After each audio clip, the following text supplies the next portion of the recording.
বাংলাদেশের যে 1971 সালে যে যুদ্ধ হয়েছে, এই যুদ্ধে পাকিস্তানি সেনাবাহিনী ভারতীয় সেনাবাহিনীর কাছে আত্মসমর্পণ করেছে এবং তারা বাংলাদেশের মুক্তিযোদ্ধাদের কাছে আত্মসমর্পণ করতে চায় নাই যে তারা জেনেভা কনভেনশন ফলো করবেন। যে আপনার দেশে আক্রমণ করবো, আপনি একটা স্বাধীন দেশ, আমি একটা স্বাধীন দেশ, তাহলে আমি যে আক্রমণ করব এটা আমার রাইট কোথায়, এটা আমার লেজিটিমেট রাইট কোথায়? তখন পাকিস্তান সেনাবাহিনীকে বলা হয় যে তাহলে আপনি একটা আক্রমণ করেন, ওই ক্ষেত্রে আমরা যুদ্ধ ঘোষণা করবো। এটাও ছিল একটা নাটক। এই সমস্ত যুদ্ধ অপরাধীদের বিচার না করে তাদেরকে পাকিস্তানে ফেরত পাঠিয়ে দেওয়া হয়, যদিও পাকিস্তানের পক্ষ থেকে বলা হয়েছিল যে তাদেরকে পাকিস্তানে ফিরিয়ে নিয়ে তাদেরকে বিচার করবে, যুদ্ধ অপরাধে বিচার করবে, কিন্তু পাকিস্তান এই বিচার করে নাই। আমাদের প্রফেসর ফরহাদ ভাই যে ইতিহাস, প্রফেসর ফরহাদ ভাই ভালো জানেন, আমি মনে করি যে আমার থেকে উনি ইতিহাস ভালো জানেন, তিনি ইংলিশ লিটারেচারের স্টুডেন্ট, প্লাস ইতিহাসে ওনার অনেক এক্সপার্টাইজ আছে। কিন্তু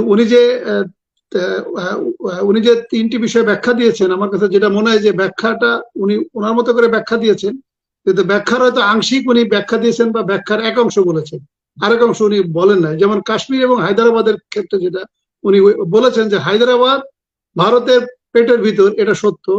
এটা কাশ্মীর, কাশ্মীরের ওই বিষয় যেটা বললেন এবং হায়দ্রাবাদের বিষয়টা যেটা বললেন যে এখানে বন্দর ছিল না, পোর্ট ছিল না, এই কারণে কাশ্মীরের রাজা বা হায়দ্রাবাদের রাজার কোনো অপশন ছিল না।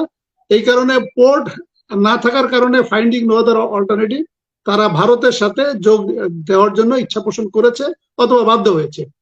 কিন্তু কিন্তু প্রফেসর ফরহাদ ভাই, আপনার নেপাল এবং ভুটান এই দুটা দেশ কিন্তু ডেডলক। নেপাল এবং ভুটানের সাথে কিন্তু কোনো সমুদ্র বন্দর নাই, কিন্তু নেপাল এবং ভুটান তো ভারতের ভূখণ্ডগতভাবে ভারতের অংশ না, কোনো কালেই ছিল না। না না, আমি যেটা আপনাকে কাশ্মীর এবং হায়দ্রাবাদ তো ভারতের অংশ।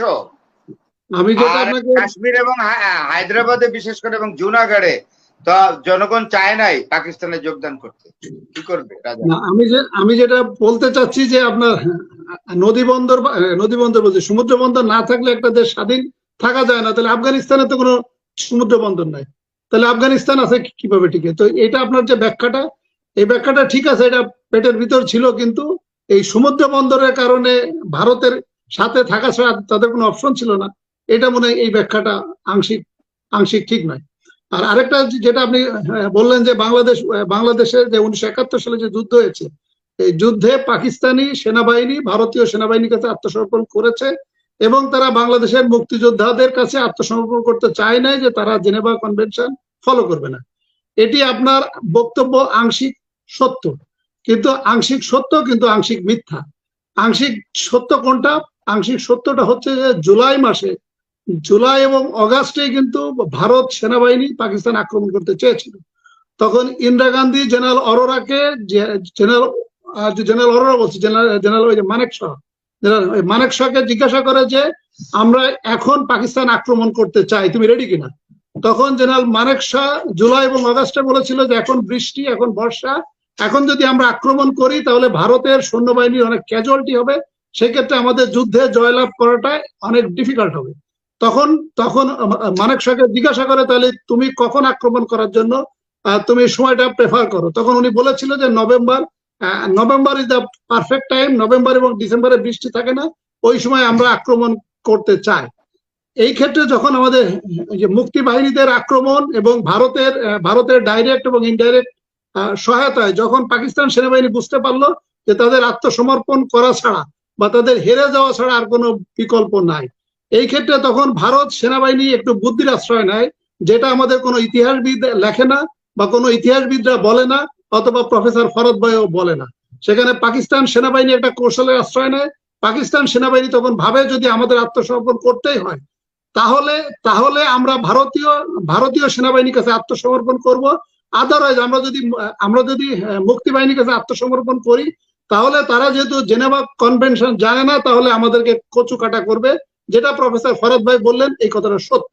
এই কারণে আপনি যদি ইতিহাস যদি দেখেন তাহলে নভেম্বরের 20 তারিখে, নভেম্বরের 20 বা 22 যদি আমার তারিখ ভুল না হয়ে থাকে, এই সময় কিন্তু পাকিস্তানের পক্ষ থেকে দিল্লি এবং কলকাতাতে বিমান আক্রমণ করা হয়।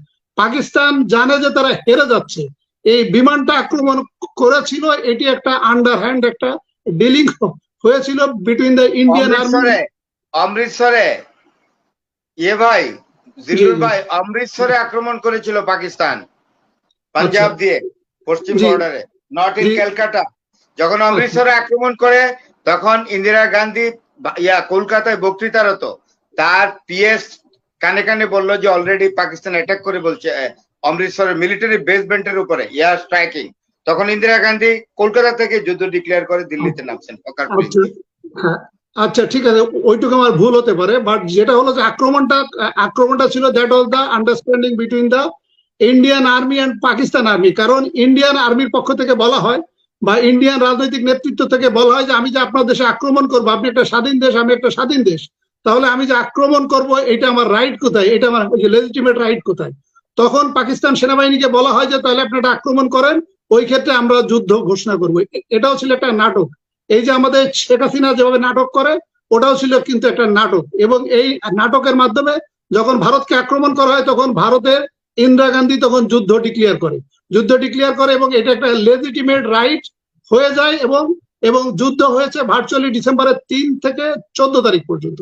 এই 11 দিন যুদ্ধ হয়েছে, স্থলযুদ্ধ, এবং এই 11 দিন যুদ্ধে সিদ্ধান্ত হয়ে গেছে এবং 14 তারিখে সিদ্ধান্ত হয়েছিল তারা আত্মসমর্পণ করে ফেলবে।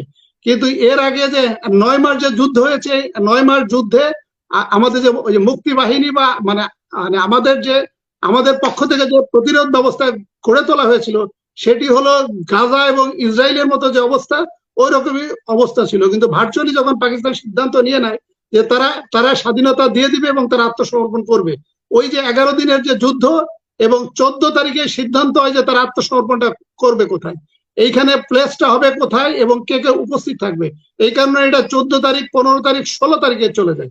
ফরাদ ভাই যে কথাটা ভুল বলেছে, সেটা হলো যে পাকিস্তান সেনাবাহিনী এবং ভারতীয় সেনাবাহিনীর মাধ্যমে তো একটা আন্ডারস্ট্যান্ডিং ছিল যে যদি তারা ভারতীয় সেনাবাহিনীর কাছে আত্মসমর্পণ করে, তাহলে যে 195 জন যাদেরকে যুদ্ধ অপরাধী হিসেবে ডিক্লেয়ার করা হয়েছে, এই 195 জন যুদ্ধ অপরাধীকে সিমলা চুক্তির মাধ্যমে শেখ মুজিব, ইন্দিরা গান্ধী এবং জুলফিকার আলী ভুট্টোর মাধ্যমে তাদের কিন্তু পাকিস্তানে ফিরিয়ে দেওয়া হয়েছে। যদিও আমাদের প্রফেসর ফরাদ ভাই দল বলে থাকে যে যুদ্ধ অপরাধীদের বিচার হয়েছে এবং যুদ্ধ অপরাধীদের বিচার করা হয়েছে, এটি 100-তে 100 মিথ্যা এবং ভুল তথ্য এবং জাতির সাথে বিভ্রান্তিমূলক বক্তব্য। যাদেরকে বিচার করা হয়েছে তাদের বিচার হয়েছে মানবতা বিরোধী অপরাধের বিচার, এবং যাদেরকে বিচার করা হয়েছে, ফাঁসি দেওয়া হয়েছে, দে আর নোবডি যুদ্ধ অপরাধী যাদেরকে ডিক্লেয়ার করা হয়েছিল তারা ছিল 195 জন, এবং 195 ছিল all are from Pakistan military এবং পাকিস্তানি পলিটিক্যাল লিডার। এবং তাদেরকে শেখ মুজিবুর রহমান তার ক্ষমতা পাকাপোক্ত করার জন্য এই শেখ মুজিবুর রহমান এবং জুলফিকার আলী ভুট্টো এবং ইন্দিরা গান্ধী সিমলা চুক্তির মাধ্যমে এই সমস্ত যুদ্ধ অপরাধীদের বিচার না করে তাদেরকে পাকিস্তানে ফেরত পাঠিয়ে দেওয়া হয়। যদিও পাকিস্তানের পক্ষ থেকে বলা হয়েছিল যে তাদেরকে পাকিস্তানে ফিরিয়ে নিয়ে তাদেরকে বিচার করবে, যুদ্ধ অপরাধের বিচার করবে, কিন্তু পাকিস্তান এই বিচার করে নাই। এই অংশটুকু ফরাদ ভাই যদি বলতো তাহলে হয়তো প্রকৃত ইতিহাসটা আরো জনগণ জানতে পারতো।